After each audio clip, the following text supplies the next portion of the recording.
Hello guys, আসসালামু আলাইকুম। This is Mohidur Rahman. Welcome back to my channel লিয়া মুমিত। তো কী অবস্থা সবার, কেমন আছেন সবাই? অনেক দিন পর আজকে ভিডিও করতেছি, প্রায় 2 মাস পরে। আর থাম্বনেল থেকে সবাই বুঝে গেছেন যে আমি নতুন বাইক কিনছি। নতুন বাইক বলতে এটা আমি সেকেন্ড হ্যান্ড কিনছি, বাট আমার কাছে এখন নতুন মনে হচ্ছে। এই আচ্ছা, যাই হোক, আমার কাছে নতুনই আর কি। তো এতদিন ব্লগ করা হয় নাই, কারণ আমার কাছে বাইক ছিল না ফার্স্ট অফ অল।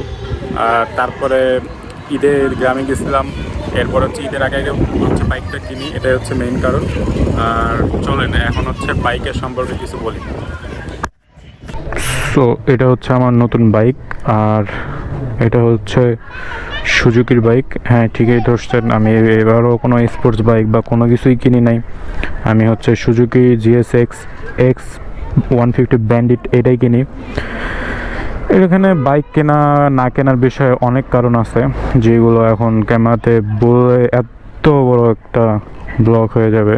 তো আমি চাই না অনেক বড় একটা ব্লগ বানাইতে। তো এটা কোনো রিভিউ না, কোনো কিছুই না, জাস্ট আমি আমার বাইকটা শো করলাম।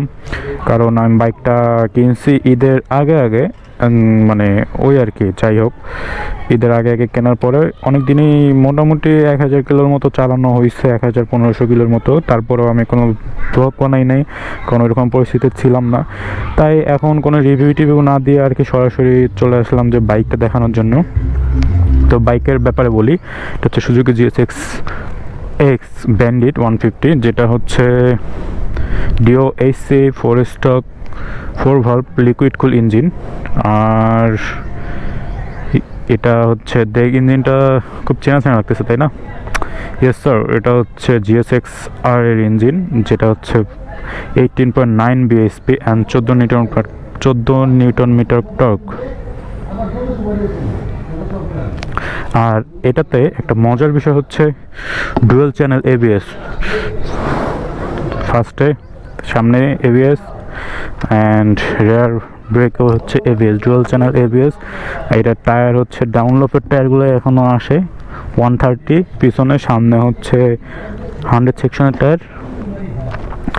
আর এটা হচ্ছে লিকুইড কুল। আর এটার পাওয়ার, আমি এটার পাওয়ার সম্পর্কে বলবো না, আস্তে আস্তে আপনারা আমার ভিডিওতেই বুঝে যাবেন।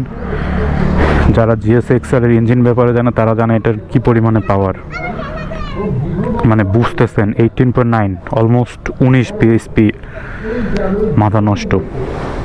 এটার ব্যাপারে আর এত কিছু বলবো না, জাস্ট আমি, আর এটার যে ফুল রিভিউ এটা চলে আসবে।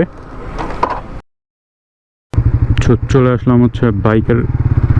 বাইকের উপরে বসে কথা বলি, কারণ আমি এখানে ভিডিও করতেছিলাম। ছোট ছোট বাচ্চা কাচ্চাগুলো সব একসাথে হয়ে গেছিল, ওখানে দেখতেছে কেমনে। আর আমার এখনও, আমি কেন জানি নার্ভাস, মানে মানুষের সামনে ভিডিও করতে গেলে। যাই হোক, এটা আস্তে আস্তে ঠিক হয়ে যাবে। আর এই বাইকটা কেনার কারণ হচ্ছে পাওয়ার, ব্রেকিং, কন্ট্রোলিং অসাধারণ।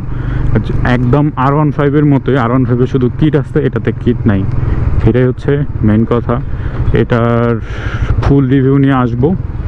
এটা হচ্ছে কোরবানি ঈদের পরে একটা ফুল রিভিউ আসবে, যেখানে আমি ট্যুরে যাব। অ্যান্ড ট্যুরটা অনেক বড় একটা ট্যুর হবে।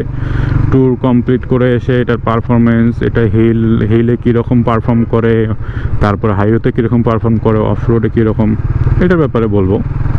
শুধু একটা বিষয়ে বলি, এটার সিটটা কিন্তু অনেক হার্ড আর একটু চিকন, যে কারণে ব্যথা হয়।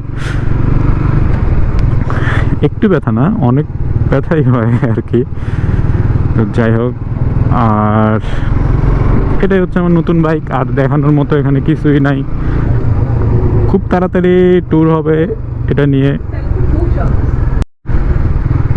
মেনলি আমার কেনার কথা ছিল Gsxr R15, এই দুটার মধ্যে একটা, কিন্তু বাজেট শর্ট থাকার কারণে আমি 4V-টাও বিক্রি করে দেই। দেখ, সব কিছু মিলায় আমার কাছে কোনো বাইক ছিল না। পুরো একটা মাস আমি হাহাকারের মতো ঘুরছি। এই কারণে ওকে পরে চিন্তা ভাবনা করে দেখলাম, রিসার্চ করে দেখলাম যে সব কিছুর ভিতরে এই বাইকটা অনেক পারফেক্ট। আর এটা বিল্ড কোয়ালিটিও অনেক জোস। বাট এটা নতুনের প্রচুর দাম। নতুন কেনার মতো টাকা আমার কাছে ছিল, কিন্তু এটা নতুন বাইকের অনেক দাম, প্রায় 3.5 লাখ। তো এত দিয়ে কেনার ইচ্ছা আমার ছিল না, যেহেতু এটা কমিউটার সেগমেন্টের একটা বাইক। নেকেড স্পোর্টসও না কমিউটার সেগমেন্টের, তাই আর কি এটা সেকেন্ড হ্যান্ডেই খুঁজে বের করি।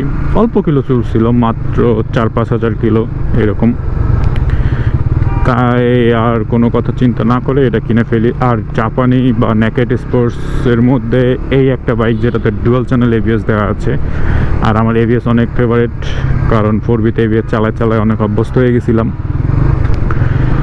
তো এই হচ্ছে আমার নতুন বাইক, আপনাদেরকে সামনে প্রেজেন্ট করলাম। এরপরে হচ্ছে এটা নিয়ে ব্লগ দেখবেন, এটা নিয়ে ভিডিও দেখবেন, এটা নিয়ে ছবি দেখবেন, এটা নিয়ে সব কিছু দেখবেন। 4বি ক্যান্সেল। আর আমি কেন জানি ইদানিং স্বপ্নে দেখে আমি আরেকটা 4বি কিনছি। মানে হচ্ছে 4বিটাকে আমি অনেক সুন্দর করে আফটার মার্কেট অনেক পার্টস লাগাই হচ্ছে অনেক মডিফাই করি। সো এটাই ছিল আজকের ভিডিও, এই পর্যন্তই। আর এখন থেকে আসবে ভিডিও রেগুলার আমি করতে পারি না, অনেক প্রেশার থাকে, ভার্সিটির প্যারা, তারপর হচ্ছে দৈনিক যে প্যারাগুলো থাকে সব কিছু মিলে হচ্ছে রেগুলার ভিডিও বানানো হয় না। আবার এডিটের একটা প্যারা আছে যেটা আমার কাছে খুবই বিরক্ত লাগে, এই কারণেই রেগুলার আপলোড দেওয়া হয় না। তারপরেও চেষ্টা করব প্রতিদিন হবে না, সপ্তাহে 2-3টা ভিডিও আপলোড দেওয়ার। তো দেখা যাক কত দূর কী করতে পারি, বাট ভিডিও আসবে, আস্তে আস্তে ভিডিও আসবে, আমি রেগুলার হয়ে যাব ইনশাল্লাহ। শুধু আপনাদের সাপোর্ট চাই, আপনাদের পাশে চাই, তাহলেই হয়ে যাবে। তো নেক্সট ভিডিও পর্যন্ত সবাই ভালো থাকবেন, সুস্থ থাকবেন। আল্লাহ হাফেজ, পিস।